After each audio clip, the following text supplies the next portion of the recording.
Hey everyone, welcome back to the channel. Today we're diving deep into some economic perspectives that resonate in our current political climate. Now, I know what you're thinking, economics and politics can be a minefield of opinions. But hang tight, because we're about to break it down in a way that makes sense for you. Let's get right into it. Picture this, a vibrant economy where entrepreneurs are thriving, innovation is at an all-time high, and the stock market is buzzing with energy. Sounds good, right? This is what many proponents of liberal economic policies envision. But let's not forget the other side of the coin, the importance of fiscal responsibility, tax policies, and the role of government intervention. When we talk about entrepreneurship, we must recognize that small businesses are often the backbone of our economy. As it's those risk takers who pour their life savings into a dream that creates jobs and drives innovation. But here's where the rubber meets the road. How do government policies either nurture or stifle this spirit? In recent years, we've seen how excessive regulation can weigh down new businesses like an anchor in a storm.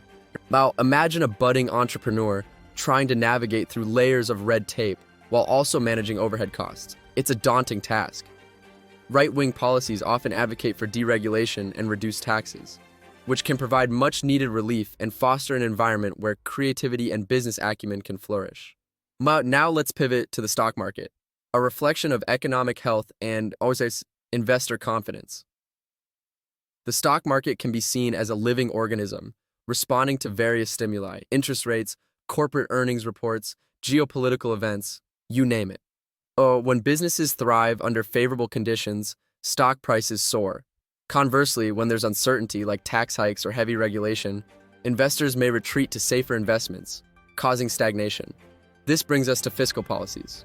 As right-leaning economic strategies often emphasize lower taxes as a means to stimulate growth. Why? Because more money in the hands of individuals and businesses means greater spending power. Think about it. When people have more disposable income, they invest more in their communities, whether that's dining out at local restaurants or buying goods from small shops. But here's where it gets really interesting. There's this ongoing debate about wealth inequality. It's a hot-button issue. On one hand, some argue that wealth accumulation by entrepreneurs and investors is inherently unfair. On the other hand, consider this. Successful entrepreneurs create jobs that lift others out of poverty. As a rising tide lifts all boats, the challenge lies in creating a system where everyone has access to opportunities without stifling innovation. So, let's talk about the role of government as a facilitator rather than a controller. A strong economy doesn't come from excessive government intervention. It thrives when governments create an ecosystem where businesses can flourish while ensuring basic safety nets are in place for those in need. Imagine if we could strike that balance, an environment where entrepreneurs can take risks without fear of overwhelming consequences while providing social safety nets for our most vulnerable citizens. That's the sweet spot we should aim for. So, as we wrap up today's discussion, remember, economics isn't just numbers on a page. It's about people, the innovators, the dreamers, and yes, even the skeptics. Let's keep advocating for policies that empower entrepreneurs and foster growth while addressing societal needs. And hey, if you found this analysis engaging, or if you have your own thoughts on how economic policies shape our world today, drop a comment below. Let's keep this conversation going. Don't forget to like and subscribe for more content like this.